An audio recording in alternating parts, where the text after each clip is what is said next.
Bom dia, meus amores, começando mais uma semana de aula remota, né? Nossa segunda aula, aliás, nossa segunda semana de aula remota. Hoje, segunda-feira, 11 de 5 de 2020, aula remota de português. Então, nós vamos pegar o livro 2 para fazer primeiro a correção da aula passada, né? A correção da tarefinha que veio para casa. E logo em seguida vamos entrar no conteúdo de hoje, tá bom? Então, linhas e entrelinhas da página 6, pergunta: no texto, o narrador participa da história? E você responde o quê? Sim, o narrador é um menino que visitou a aldeia com a família dele.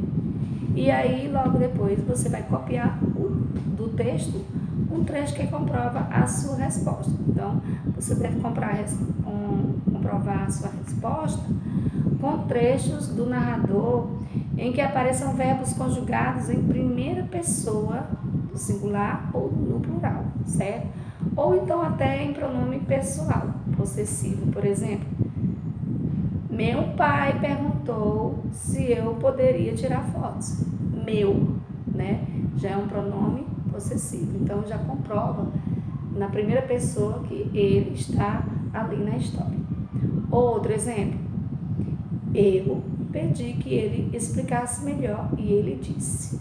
Quer dizer, eu, aí já é um pronome pessoal do caso reto na primeira pessoa, que mostra que ele está na história, né?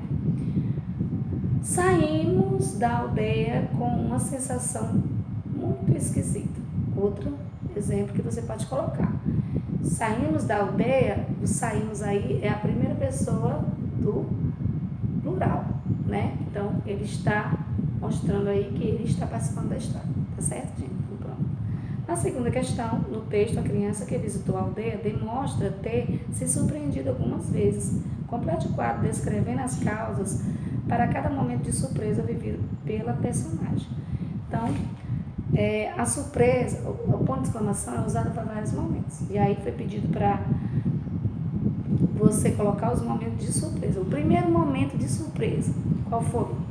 Então, vocês me disseram na aula, né, ao vivo, no nosso aplicativo, que foi quando ele descobriu que havia uma aldeia indígena perto da sua cidade. Foi a primeira surpresa do menino. E o segundo momento de surpresa foi quando ele encontrou casas de madeira ou tijolo em vez de casas, em vez de ocas, né? E aí, na terceira questão da página 7, o indígena contou às crianças 2 motivos que levaram os moradores da aldeia a construir casas de alvenaria. Quais são esses motivos? E aí, vocês, juntamente com a tia, responderam. Os moradores da aldeia começaram a fazer casas de alvenaria, por quê? Porque com a destruição da mata ao redor da aldeia, veio a dificuldade de encontrar madeira e palha para a construção de ocas. Além disso, segundo o indígena, casas de alvenaria é muito mais segura, né? Esta dúvida. E aí, na quarta questão, você tinha que ler o parágrafo para responder.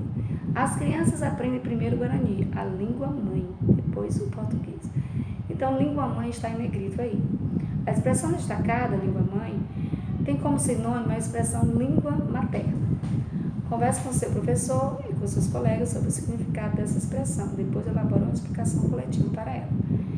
E aí, a gente, na nossa discussão, juntamente com a tia, concluímos, né, entendemos que a língua materna é o primeiro idioma de uma pessoa, né?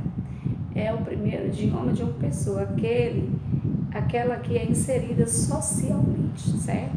Então, basta você botar isso, que a língua materna é o primeiro idioma de uma pessoa, aquela que é inserida socialmente. É no momento onde você convive, né, e você se familiariza com aquilo no ouvido e vai construindo a sua língua.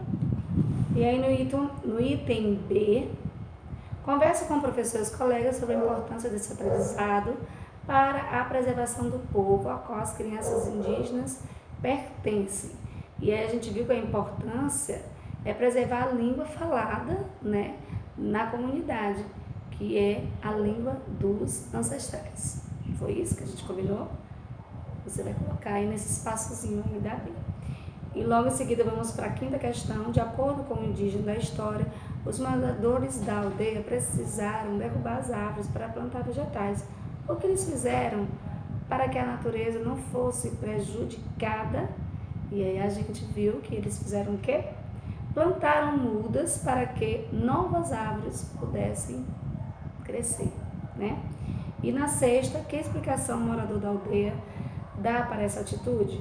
Então ele conta que ele toma de conta da natureza, porque ele também faz parte dela. Na sétima questão, depois de visitar a aldeia, a criança mudou sua percepção sobre os indígenas? Por quê? E aí, vocês responderam? Sim, a criança mudou a percepção dela sobre o indígena. Por quê? Porque antes ela os imaginava completamente isolados da sociedade. Só que quando ela visitou a aldeia, ela percebeu que atualmente esses povos estão em contato com a sociedade de diversas maneiras, né?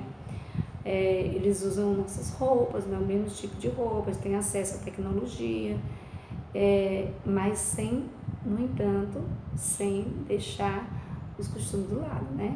Eles continuam preservando os seus costumes. Então foi isso que o menino percebeu. Converse com o professor e os colegas sobre por que os moradores da aldeia corrigem a criança quando ela se refere aos moradores da aldeia como índios, dizendo que eles são indígenas. E aí a gente já sabe, né, gente, que quando a gente fala índios, o que a gente faz? A gente está correndo o risco de reduzir a complexidade e a diversidade cultural desse povo. E é justamente por isso que o índio não queria que eles chamassem de índios, sim de indígenas. E aí, vamos para a próxima página 8, correção. Primeira questão. Você tinha que escrever o nome dos sinais da pontuação, né, que finaliza cada frase. Então, fui para a casa pensando na pesquisa e na frase. Então, ponto final. B. Quantos índios tem nessa aldeia? Então, ponto de interrogação. C. Claro que eu queria. Ponto de exclamação. E na segunda questão, retire do texto uma aldeia perto de casa uma frase declarativa. Nesse item, tinha várias opções, né? Uma dessas, a resposta era: eu fiquei super feliz, né? É uma frase declarativa que está no texto. Outra: a professora escreveu a frase na lousa e, antes de terminar, a aula passou uma pesquisa sobre o Dia do Índio. E na B, uma frase exclamativa que expressasse surpresa. E aí a única que tem lá no texto é: aquela notícia tinha me surpreendido mesmo. Na C, uma frase exclamativa que exprime alegria. E a única que tem lá é: e como?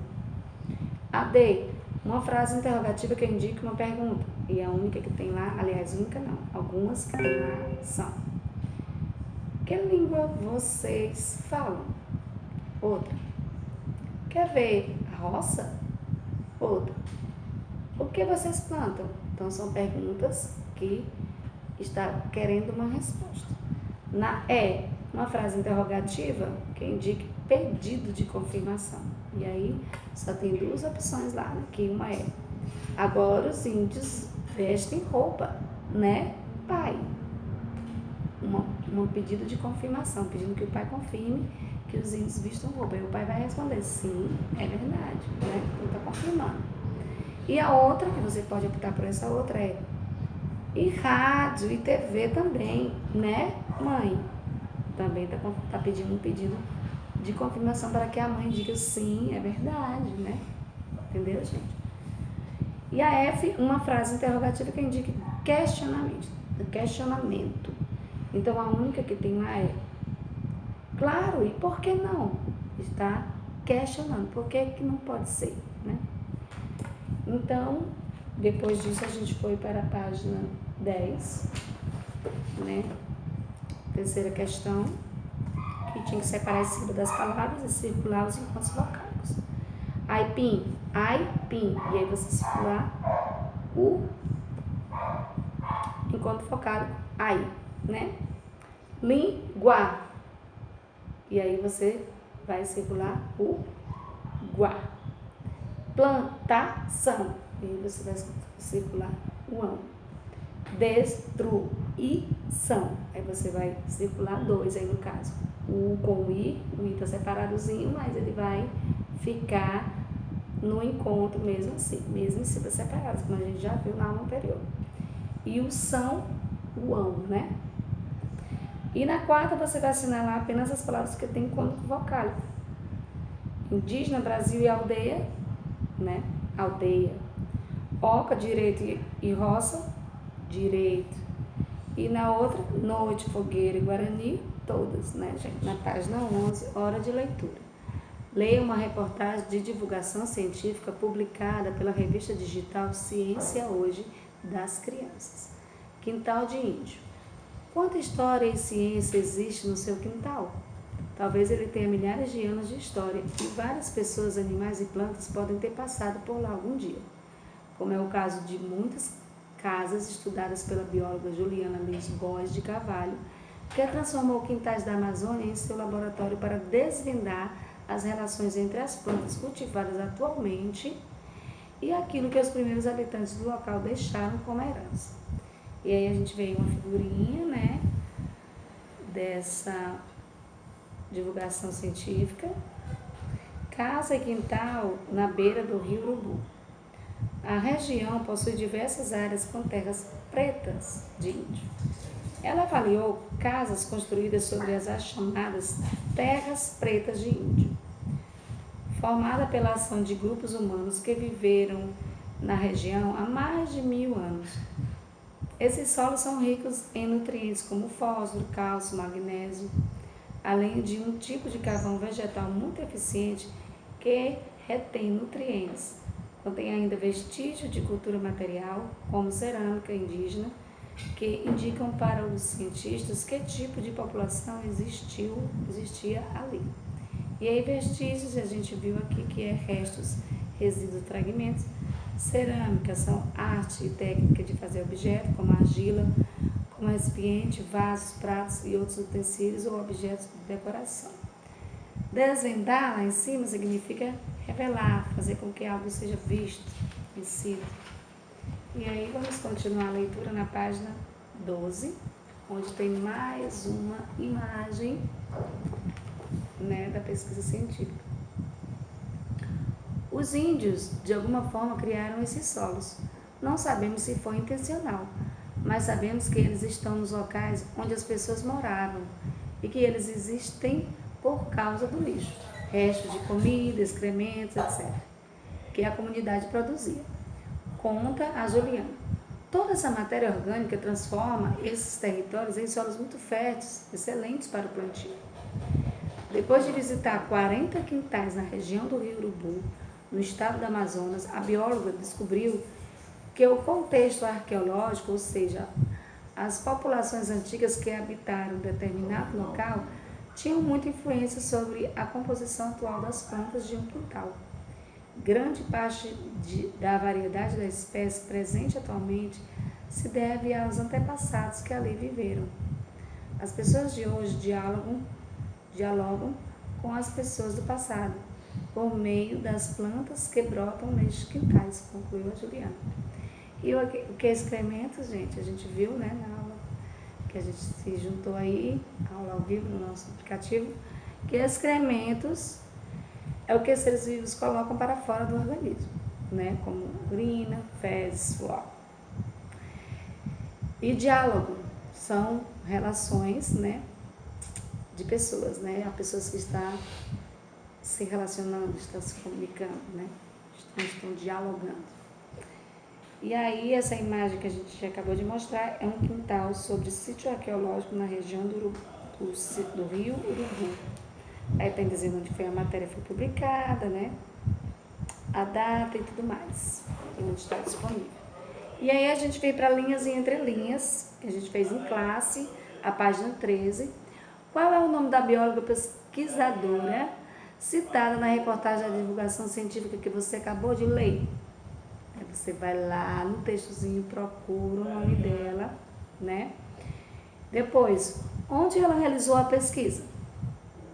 Também você vai lá e procura, né, gente? Tudo isso foi realizado em classe. mas está tudo no texto que a gente acabou de ler. Sublinhe o texto, o trecho que cita o objetivo da pesquisa desenvolvida pela bióloga, ou seja, o que ela queria investigar. Você vai sublinhar aquela partezinha e vai escrever aqui na frente, tá bom? Cite 2 descobertas feitas pela pesquisadora, 4ª questão. E aí são 2. Qual foi a primeira descoberta que ela fez? Qual foi a segunda? Só existem essas 2 mesmo. Está no texto também. E aí a 5ª, quantos quintais a bióloga visitou para chegar a essas conclusões, né? Também está no texto. Depois que você concluir essa parte, a gente vai para a página 14, na ponta da língua. Estudo do gênero textual, reportagem de divulgação científica. Você já sabe que reportagem é um texto que traz dados e informações sobre um assunto e que é baseado em fatos da realidade, certo? Muito bem. Uma reportagem de divulgação científica, então, é uma reportagem que tem um objetivo específico. Divulgar e transmitir informações sobre alguma descoberta científica a pessoas que não sejam necessariamente cientistas, ou seja, a todos, né? São coisas que eles pesquisam para nos passar. Agora vamos conhecer um pouco mais da estrutura desse gênero discursivo, observando as características da reportagem que você lê. Aí na 1 tem, assinale as alternativas corretas. A reportagem Que Tal do Índio apresenta descoberta científica ao leitor? Sim ou não? Conta uma história ao leitor? Sim ou não? Expõe informações ao leitor? Então você vai fazer X onde for sim, certo? Conta as descobertas de um personagem ao longo de uma história? Divulga as conclusões de uma pesquisa feita pela bióloga? Então você vai pensar e olhar no texto que a gente acabou de ler, né? Para responder. O título dessa reportagem de divulgação científica dá uma pista ao leitor sobre o assunto que será abordado? Perguntando. Então, eu explico sua resposta. Também foi discutido, né, na nossa aula onde nós nos encontramos. Como o texto ilustra para o leitor as informações que apresenta? E a gente vê aqui, né, as ilustrações, em vez de mostrar, são 2 fotos. Essas fotos tem o que embaixo? Legenda. Então, né, fotos legendadas.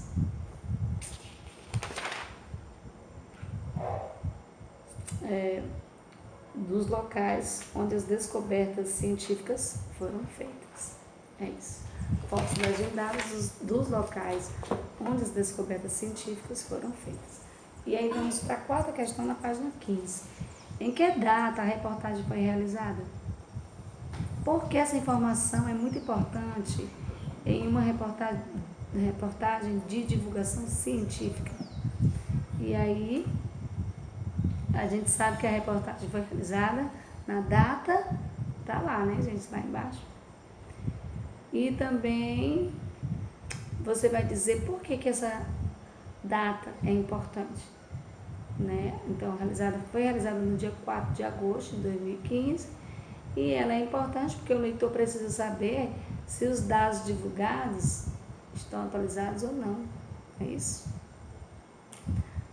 A reportagem, na 5ª, a reportagem informa que apenas após visitar 40 quintais, a pesquisadora conseguiu chegar a uma conclusão em sua pesquisa. Porque esse número é uma informação importante para o leitor, né?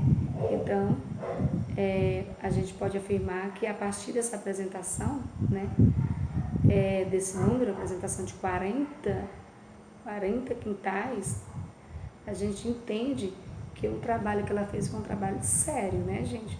Então, por isso, a gente tem mais confiança nos resultados apresentados, tá bom? É isso. Na 6ª, releia 2 trechos que foram colocados entre aspas na reportagem e responda. E você vai ler aí os textozinhos, os que estão entre aspas. Os índios, de alguma forma, criaram esses solos. Não sabemos se foi intencional, mas sabemos que eles estão nos locais onde as pessoas moravam e que eles existem por causa do lixo, resto de comida, excrementos, etc., que a comunidade produzia. As pessoas de hoje dialogam com as pessoas do passado por meio das plantas que brotam nesses quintais. E aí, o que esses trechos apresentam? Então, a gente em discussão na nossa aula ao vivo, né, no nosso aplicativo, a gente comentou que eles apresentam as falas da pesquisadora Juliana Lins Góes de Carvalho, que foi a entrevistada. Na verdade, quem falou primeiro, isso aí foi até nosso amigo Rafael, né, Rafael? E aí na B, conversa com o professor e as colegas sobre o efeito desses trechos, entre aspas, o que eles podem causar ao leitor, né? Então, claro que ele vai causar mais credibilidade, já que quem está transmitindo as informações, né, é a própria pesquisadora, né, gente? Que ao longo do texto a gente vê que ela que está sendo entrevistada. Então, isso dá mais confiança para o leitor e, consequentemente, dá mais credibilidade à entrevista. É isso. E aí vamos para a página 16, com uma outra reportagenzinha sobre divulgação científica publicada na revista digital Ciência Hoje das Crianças, tá bom? Para aprofundar mais ainda os conhecimentos sobre as características desse gênero discursivo. Peixões ou peixinhos. A Amazônia é a maior floresta tropical do mundo.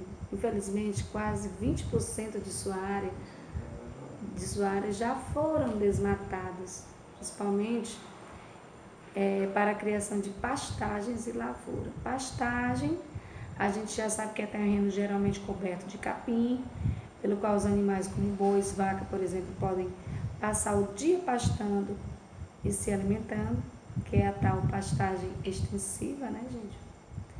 E lavouras,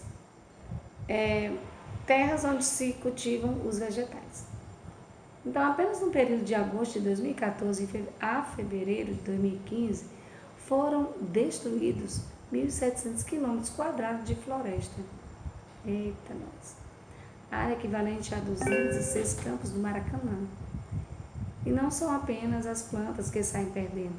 Muitos animais perdem seu habitat. E o que é habitat? É o lugar onde eles vivem, onde vive um organismo, né, um ser vivo, que oferece as melhores condições para que eles cresçam e se desenvolvam. Então, eles perdem isso aí, né, gente? Quando eles derrubam as matas, os animais ficam desabrigados. Muitos animais perdem seu habitat, sua forma de alimento, né, sua fonte de alimento. Isso traz impacto importante para a fauna no local. A fauna local é conjunto de espécies de uma determinada região, certo? Uma consequência surpreendente do desmatamento na Amazônia é a diminuição do tamanho do peixe que vive nos rios da região. Um estudo feito no riacho das cabeceiras do rio Xingu observou esse efeito nas áreas utilizadas para a agricultura. Então, os pesquisadores se surpreenderam com a diferença de tamanho entre os peixes coletados de áreas preservadas, que são florestas, e os achados em áreas agrícolas. Então, imaginaram que essa diferença poderia ter relação com a temperatura da água, que é mais quente nas regiões usadas para a agricultura, porque eles desmatam, né, para fazer a agricultura, e aí, consequentemente, vai ficar mais quente aquela região.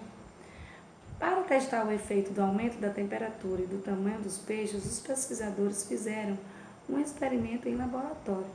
Eles criaram peixes nativos da região em aquário com diferentes temperaturas. Um conjunto de aquário foi mantido numa temperatura semelhante às das florestas, que são 24 graus Celsius.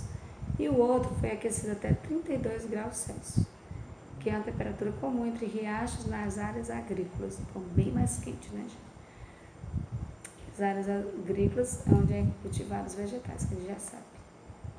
Mas, consequentemente, não tem árvores, né? Eles desmatam as árvores. Por isso que essas regiões são mais quentes, principalmente nas bordas do rio, né? Nas margens do rio. E aí a gente vê aqui essa imagem desse peixe, né? Que sofre, né, o impacto. O desmatamento tem consequências não apenas para as árvores e outras plantas, mas para os animais também.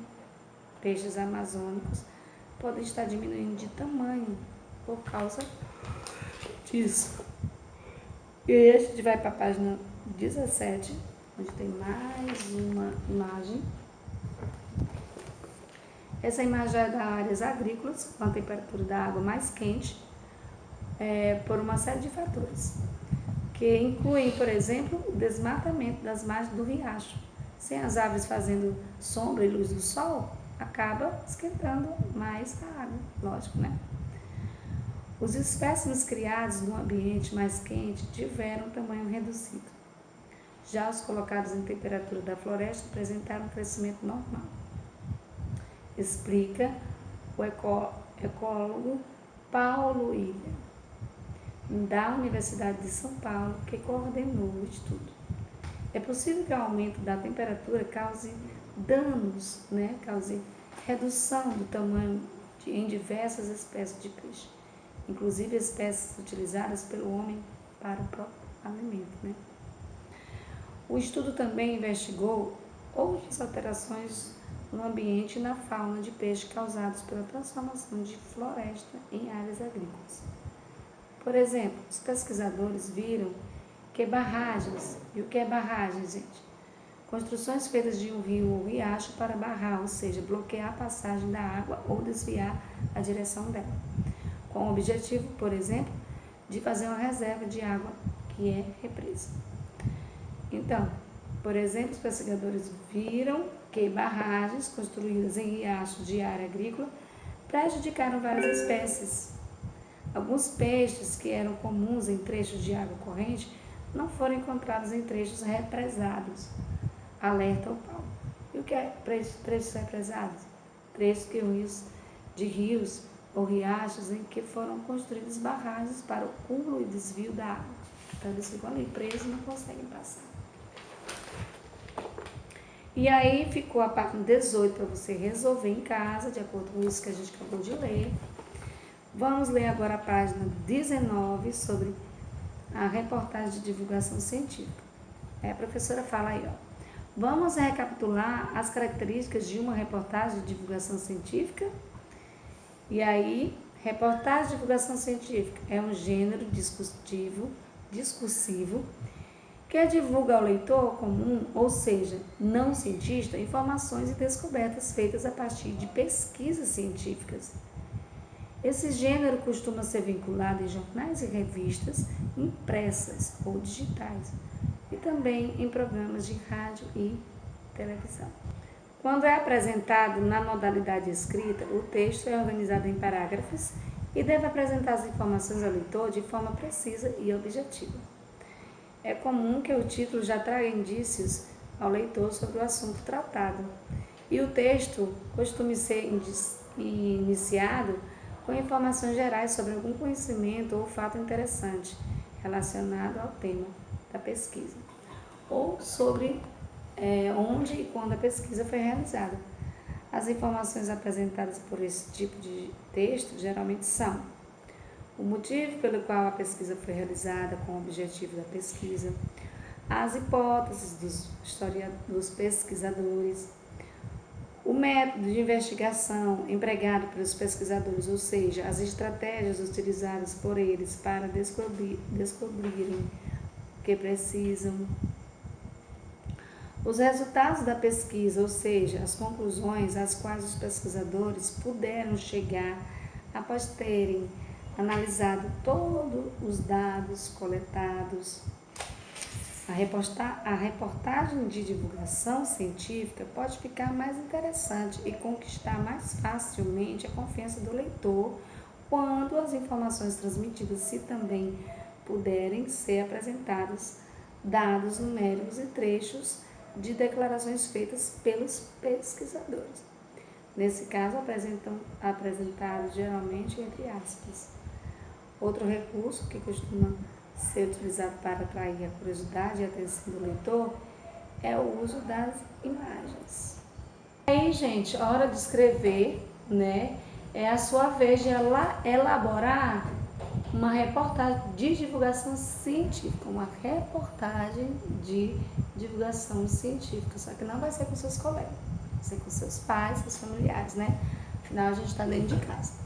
E aí você vai fazer o planejando, né? Você vai ver as duas fichazinhas que tem no 20, no 21, para depois começar a execução. Na página 22, 23, tudo faz parte da entrevista. Bom, até a 24.